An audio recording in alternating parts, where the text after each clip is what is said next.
नाम महक। नाम की भाषा उर्दू, हिंदी, अरबी, फारसी मूल। मतलब खुशबू, सुगंध जो दूर तक फैल जाए, अच्छी पहचान और मीठी याद।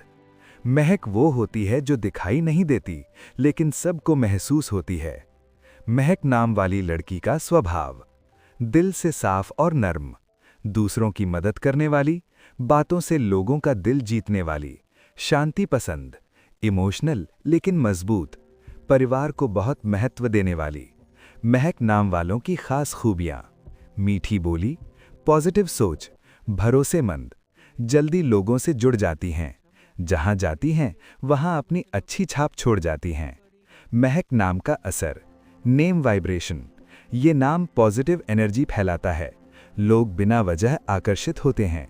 दोस्ती और रिश्तों में सच्चाई, दिलों में जगह बना लेती हैं। प्यार और रिश्ते, प्यार में सच्ची, एक बार दिल से जुड़ जाएं तो पूरी तरह। धोखा पसंद नहीं, जीवन साथी का पूरा ख्याल रखने वाली। करियर और भविष्य, महक नाम वाली लड़कियां इन फील्ड्स में अच्छी होती हैं। टीचिंग, डॉक्टर या नर्स, इस्लामिक काम